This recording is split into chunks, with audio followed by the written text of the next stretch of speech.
The future of work is in plain sight with the power of human intelligence. The combination of AI and the rich data of social recognition, WorkHuman's #1 rated employee recognition platform. Human intelligence surfaces insights and capabilities that elevate culture, performance, and above all, people. Learn more at workhuman.com and join their force for good. This episode is a special encore presentation of Work Trends.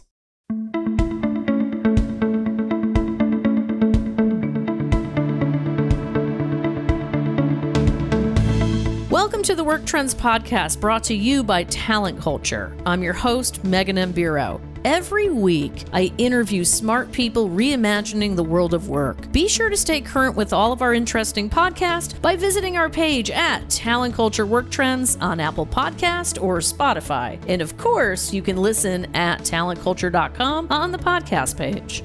Hello, everyone, and welcome to the Talent Culture Work Trends podcast, sponsored by WorkHuman. I'm your host, Megan Mbiro. Today, we are exploring company culture and why HR leaders are uniquely positioned to lead a push for more sophisticated technology to enable strong cultures. But before we begin today's podcast, I want you to ask yourself these two questions. Number one, do you regularly use rewards and recognition with your team?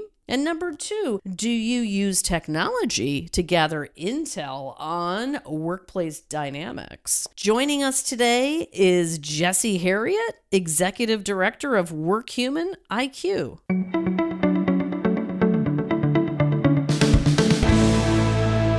As Global Head of Analytics, Jesse focuses on expanding the research efforts of WorkHuman IQ, and he's also building out WorkHuman's data science capabilities. He is an esteemed research and analytics professional. He has more than 20 years of experience. Jesse has advised many private and public organizations on analytics and labor market issues, including the White House, the Federal Reserve, and the U.S. Department of Labor. Jesse previously served as Chief Analytics Officer at Constant Contact and Chief Knowledge Officer at Monster Worldwide. An acclaimed author, he spends his time teaching at the University of Chicago and holds a master's and PhD in experimental psychology from DePaul University. Jesse, we're so delighted to have you here. Oh, thank you, Megan. I'm excited to be here. Looking forward to our conversation. Well, why don't we just dive right in, shall we? Sounds good. Let's begin getting on the same page about what we're discussing today. While everyone likely has their own explanation of what organizational culture, and yes, I'm doing my famous air quotes, Work Trends community. You can see it. I know you can feel it. But tell us what this means in WorkHuman's definition.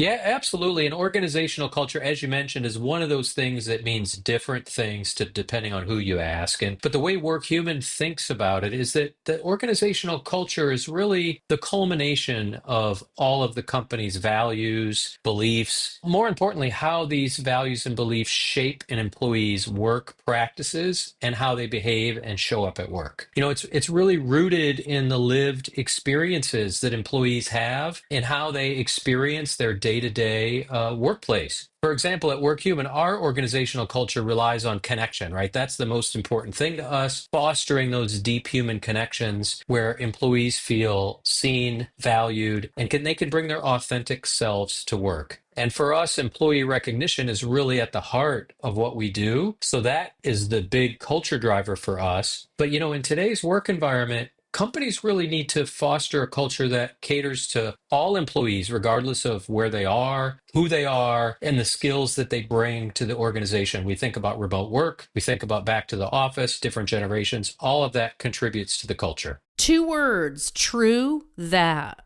I have to say, right? I mean, this is very helpful. Culture means so many things to different people. And it's nice to make sure we jumped into this conversation today feeling fully aligned. Okay. So I'm going to keep going here. There's a lot to unpack. So theoretically, everyone deserves to thrive in a positive workplace culture. But what does research tell us about why shaping and maintaining culture is so very important?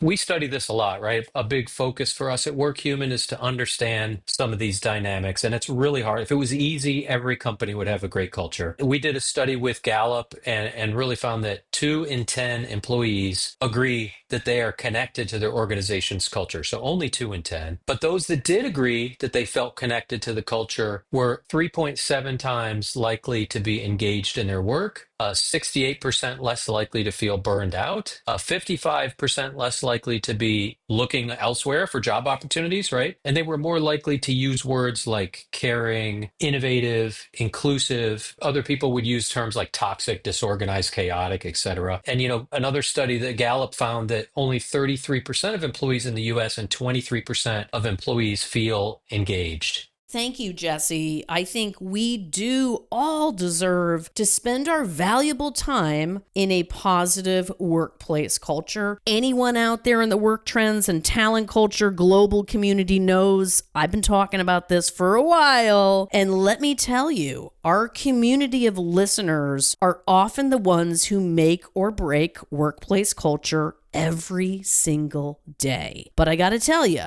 this is a great reminder that care for culture must be intentionally built and sustained. So let's move into the tech aspect of this rich topic. So tell us, how can technology play a role in providing data-driven insights about an organization's workplace culture? Yeah, that's a great question. And understanding culture is a real challenge. It's not going to come from your traditional HRIS systems. You really need to understand employee attitudes. You need to understand how they behave at work, and then also what outcomes they're driving. And in other words, you really need deep insights into how the employee mindset is translating into their performance. Not something easy to do. Unfortunately, most companies still over rely on like information techniques pioneered, over 60 years ago, like traditional employee surveys, focus groups, exit interviews, and these are very susceptible to systematic bias, right? For example, best practices to make employee engagement surveys anonymous, but if you ask your average employee, does he or she believe that it's truly anonymous, you'll sometimes get a mixed reaction, right? So it prevents people from being authentic in that feedback. And so really companies need to look for newer information sources. And we have obviously this new age of AI, right? Where there's a lot of other opportunities to bring other things in. So for example, at WorkHuman, we power social recognition programs for some of the world's largest companies. And those employees are encouraged to express authentic moments of gratitude,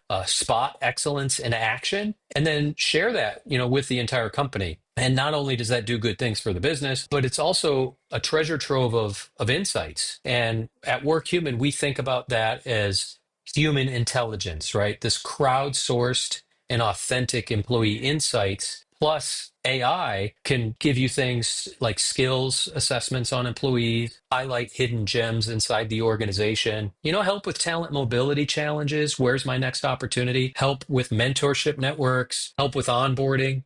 People coming into the team can see what's important to the team and values. So all kinds of hosts across the talent lifecycle of different use cases. I really like this aspect of discussing culture because it can be fascinating, right? It's still somewhat new to be able to actually measure organizational culture, right? I mean, it used to be primarily word of mouth, and now we have data that really connects engagement and retention in a wide variety of other factors that used to be so nebulous. So I'm here for it. Data for the win, 100%. Could not agree with you more on this, by the way. So WorkHuman is an employee recognition solution. Could you share a bit about how you enable a rewards and recognition program to become a strategic resource for organizations? Yeah, absolutely. And everybody will think they know what recognition means. But if you really dig into the details and ask, well, what does that mean to you to give recognition to your employees?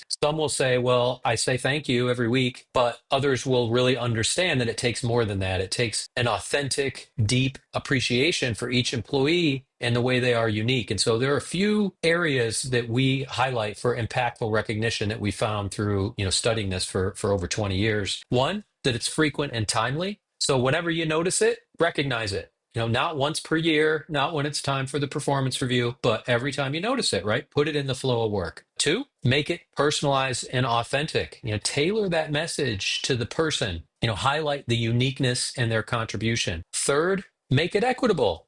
Think about the scope of work, the impact, the contribution level, and the time, right? So don't give a high value award to somebody who just did something that was maybe a small contribution, and give those higher value awards for things that people are really going above and beyond. Fourth, make it inclusive and unbiased. Focus on the contribution. Don't qualify it. There are so many examples, and we actually have an AI tool called the Inclusion Advisor where we help people, kind of an in the moment teaching experience on what bias might look like. And you'd be surprised sometimes people qualify their recognition. They'll say, "Oh, you're right out of school. I'm so impressed with how you have contributed to this project," right? But the reality is it's about their contribution. It's not about how many years or they are out of school. And then lastly, make it descriptive. Don't just say, "Thank you, well done, so glad you're here." Like, that's all generic stuff that's quick and easy to do, but it's not going to drive the impact. And so be descriptive, talk about the impact that it had and then how it felt to you.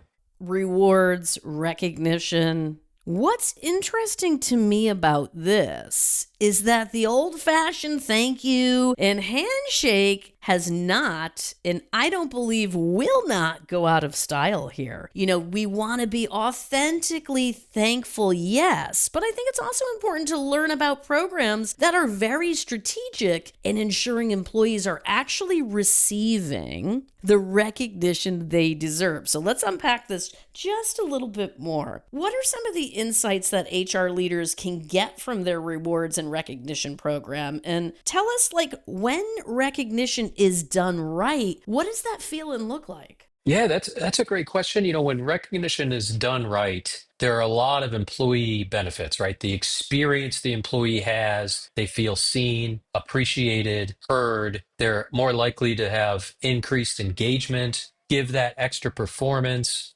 be less likely to leave. And there are even, improved financial and business outcomes, like total recordable injury rates go down or financial performance increases. Real bottom line, outside of even the talent sphere, those outcomes. But there's also a lot of data and wealth of insight that comes from a recognition done right program. Things like understanding the skills of an employee. I mean, skills is all the rage right now, right? Everyone wants to be a skills-driven organization. Very few companies are doing it or know exactly what that means. And a lot of that is, hey, just because I raise my hand and say I have a skill doesn't mean I have it. And so recognition is a crowdsourced vote by your peers to say, no, you have the skill. I've seen it in action and it's had an impact. And so extracting those skills from the language that comes out of those messages is one of those key benefits. Also, we know the org chart that HR has. We also know that's usually not how work gets done, right? There's a lot of informal org charts and informal communities that happen inside of work. And that recognition data paints a picture of kind of in real time, what's happening inside the organization, and can help you understand, well, who are the emerging leaders? Who are the people that, maybe they're not managers right now or leaders right now, but they have the potential to grow there. So, and then lastly, another example would be,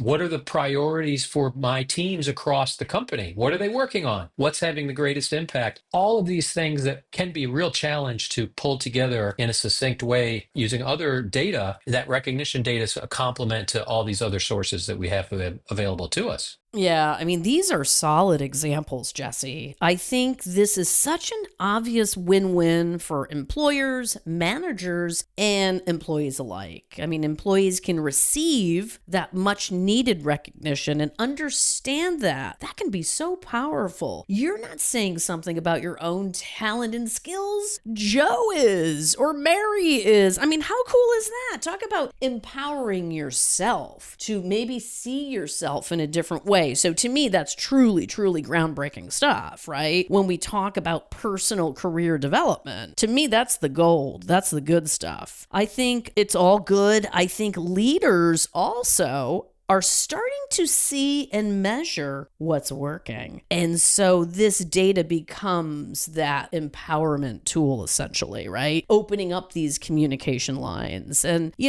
These new capabilities truly change what, for example, a CHRO is working with in terms of data insights. How do you think access to this type of information will change what it means to lead HR and create real, tangible organizational culture? Yeah, that's a big question, right? And the reality is, I think in short, it's going to raise the expectations of HR. It's going to create a higher bar for HR's ability to be proactive, to act quickly, and in some cases predict, right? And highlight opportunities in among organizational culture and the workforce before other leaders may even see them. And so, if HR invests in building this human intelligence data capability that's scalable, they become the most insightful person at the leadership table. We all know that people can be a company's greatest asset, but once you have a window into how people are working and collaborating and energizing, who are those people who are really fueling your culture, who has the hidden skills and talents, they can bring that to the table, right? They can highlight that proactively. And HR can implement strategies that keep people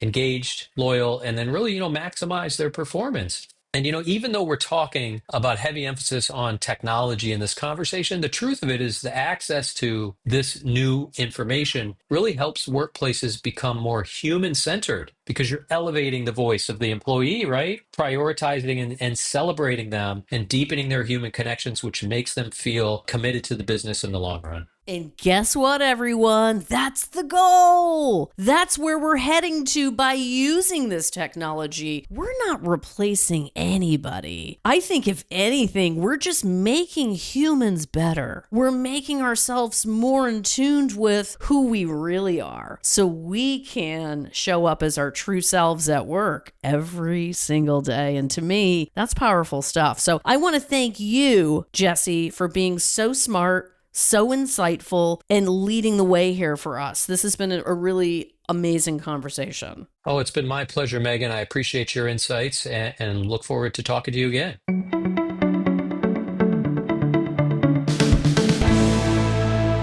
Now, that was a fun conversation. Jesse is clearly passionate and knowledgeable. The topic of organizational culture should always be top of mind. Its importance doesn't expire over time. Remember that, okay? What does change is how we manage and measure what we're doing. And that, my friends, is very exciting. So here are a few of my key takeaways. Number one, if you haven't yet found a way for technology to play a role in providing data-driven insights into your workplace culture, I encourage you to consider what you might be missing. Number two, there is a difference in recognition done right and recognition efforts that miss the mark. It's important to have access to information that clearly illustrates what is working and what isn't. And number three, genuine thank yous are not passé. So never stop showing authentic appreciation for people around you, your team members, your family, anybody, honestly. Anybody. But it's also to know what else results in engagement, retention, and overall culture fit. Jesse, thanks again for being with us today. I think our community is hungry for information like this, and I really like the way you think. Last but not least, the talent culture community wants to hear from you. Be sure to use the hashtag #WorkTrends and share your thoughts on any of the following questions. Number one, do you have a formal rewards and recognition program? Number two, what kinds of rewards and recognition work well in your industry? And number three, what aspects of organizational culture do you wish you could measure but currently can't? Visit us on the socials, LinkedIn, Instagram, X, Twitter. Feel free to share your responses to these questions, or feel free to contact me personally at Megan M. Bureau on the socials, or at mbureau@talentculture.com. As always, thanks so much for listening to the Work Trends podcast, the place to find meaningful connections at work. If you love what we do here, make sure to share it with your friends, your colleagues, your neighbors. You can even send us more questions. We love questions here in the Work Trends community. Thank you. Thanks for joining us for today's conversation. I hope you enjoyed it as much as I did. Just a reminder that you can hear all the Work Trends podcast on Spotify, Apple Podcast, and on the podcast page at talentculture.com. Be sure to subscribe so you can listen on the go and stay up to date on all the latest news you want to hear. I look forward to catching up with you next time. I hope today's information made you wiser, happier, more informed, and most importantly, thinking of how you can use it to improve the quality of your life.